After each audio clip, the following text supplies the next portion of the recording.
dan Pus di Dua Selatan Podcast. Yeay, serem banget ya Ci. Senang banget sih. Kita mau ngapain? Oke, jadi buat sesuai dengan tema Sesi 50, jadi episode podcast kita kali ini akan membahas terkait karya membangun keberlanjutan. Nah, tentunya kita akan melontarkan beberapa pertanyaan ke atasan langsung kita ya, yang saat ini menjadi salah satu peserta Best Employee Championship yang kita bakal gali nih pengetahuannya, kita tes apakah dia bisa menjawab pertanyaan-pertanyaan kita. Betul, langsung aja nggak usah lama-lama, kita panggil narasumber kita, Mas Dedi. Halo insan AMC, semoga semua dalam keadaan baik dan sehat selalu ya, amin. Salam kenal, nama saya Dedi Prananda dan sedikit tentang saya. Saya lahir dan besar di kota Bandung dari keluarga yang cukup diverse. Jadi ayah saya ini Jawa Barat dan juga Jawa Tengah, dan ibu saya ini asli Jawa Timur. Jadi orang bilang saya Jawa Tulen. Saya sangat betah di UT. Tahun ini merupakan bakti saya yang ke-13 tahun dan posisi terakhir saya di DAD bagian Big Data Analytics. Baik Mas, berbicara terkait isu keberlanjutan untuk Mas Dedi, bagaimana pandangan Mas Dedi terkait ESG itu sendiri Mas? Ya, ESG atau Environment, Social, and Governance. Mungkin saya mulai dari topik kenapa sih ESG ini menjadi trending topik ya belakangan ini. Jadi ceritanya gini, semua ini di-trigger oleh satu hal, kesadaran. Jadi dunia itu sadar nih bahwa selama ini dunia itu sudah salah dengan melakukan aktivitas ekonomi yang toksik banget ya bagi bumi dan juga masyarakat.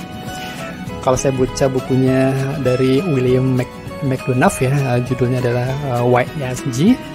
Ini dimulai dari tahun 1800-an ya. Jadi sejak revolusi industri yang pertama, dunia itu sudah terbiasa, istilahnya dia adalah take, make, and waste gitu ya. Explore, produce, dan juga nyampah gitu. Hingga ekses negatifnya menumpuk dan kita rasakan sekarang. Apa sih contohnya? Kita bisa lihat ya sekarang bumi semakin panas dan perubahan iklim menghasilkan cuaca yang ekstrim. Kita lihat ada salju di padang pasir, ada badai di musim kemarau. Kemarin juga ada berita banjir besar di Korea, di China, dan juga di Pakistan.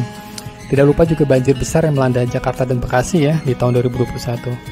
Selain itu juga sampah dan pencemaran ini menghasilkan banyak penyakit. Termasuk ada kaitan antara lahirnya COVID dan sampah di pasar Wuhan.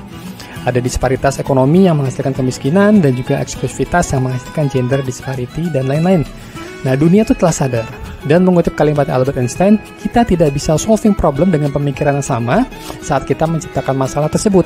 Maka di tahun 2015, melalui Paris Agreement yang disepakati oleh hampir 200 negara di seluruh dunia, semua sepakat dan bertekad secara kolektif untuk 180 derajat berbalik dengan penerapan 17 Sustainable Development Goals yang disederhanakan menjadi E, S, dan G. E, environment, berupa semua aksi yang berkaitan dengan penyelamatan bumi dan flora faunanya di darat maupun di laut.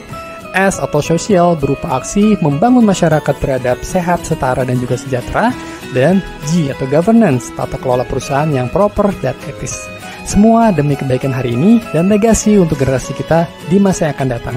Jadi pandangan saya terkait ESG ini adalah terobosan besar bagi umat manusia untuk menyembuhkan bumi yang sedang sakit. Jadi saya total agree dan mengencourage mari kita semua untuk rapatkan barisan untuk mendukung dan berpartisipasi aktif dalam gerakan ESG ini.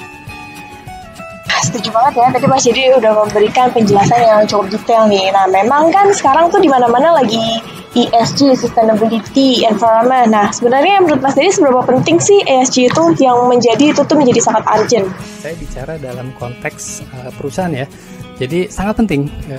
Saya karena mungkin backgroundnya data scientist ya, jadi mungkin let's talk about this with data and empirical approach ya. Yang pertama, ESG ini akan sangat bermanfaat meningkatkan kinerja bisnis. Jadi riset dari McKinsey menyatakan bahwa perusahaan yang menerapkan ESG ini akan mendapat dukungan yang positif dari rantai bisnisnya, dari key partnersnya, seperti government, shareholders, principal, vendors, hingga customers tentunya.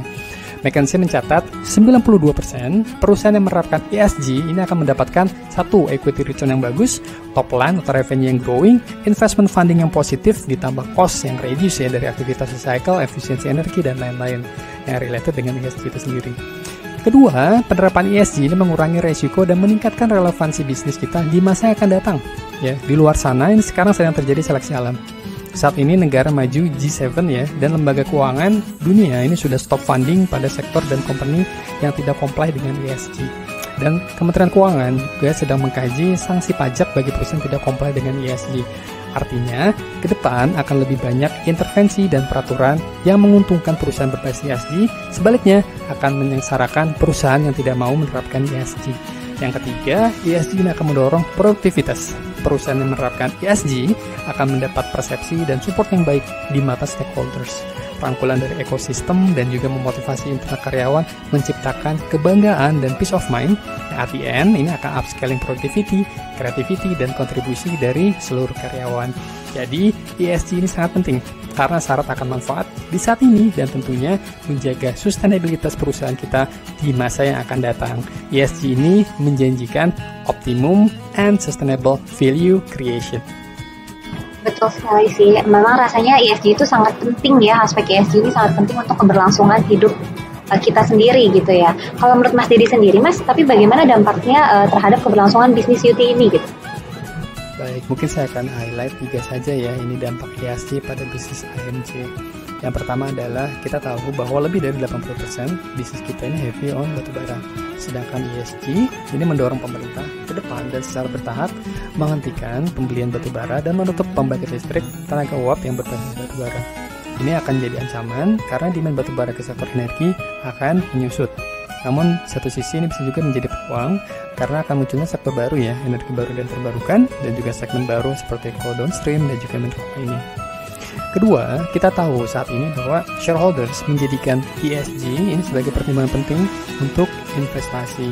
Terbukti secara empiris, perusahaan dengan penerapan ESG yang kuat ini akan membuat sahamnya relatif diburu dan market value-nya akan tinggi. Nah, Bursa Efek Indonesia baru saja merilis ESG risk rating. Namun sayangnya saham UT masih di angka yang tidak terlalu baik ya, 41,32 atau JVR, dan kontroversi level kita di rating medium. Artinya, jika kita tidak serius ya, konsisten, berusaha dan mengkomunikasikan lebih baik implementasi ESG di AMC, bukan tidak mungkin pemegang saham UT ini akan pergi. Yang ketiga adalah dampak secara positif pastinya. Dengan penerapan ESG di AMC ini akan banyak sekali manfaat. Contohnya beberapa adalah misalkan operasional bisnis kita akan lebih ramah lingkungan sekaligus low cost karena efisien. Kedua adalah relationship dan kolaborasi kita akan lebih kuat dengan key partners dan juga customers.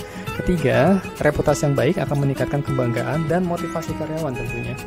Yang keempat, aktivitas yang menjunjung inovasi, keselamatan, kesehatan, pengembangan, dan GCG akan memperkuat internal business proses kita. Diversity, equity, dan inclusion ini akan meningkatkan keberagaman sehingga pengambilan keputusan akan lebih berkualitas dan inovatif. Dan masih banyak hal baik lainnya dengan penerapan ESG. Nah, kalau tadi kita udah bicara dampak tentang seberapa penting juga. Kalau misalnya sekarang di pertanyaannya itu, seberapa jauh sih AMC bisa menyikapi isu ESG ini? Menurut saya ya, ESG bukan hal yang baru buat UT, karena sebenarnya visi, misi, dan aktivitas kita sudah berlandaskan pada triple bottom line, portfolio, people, dan public contribution.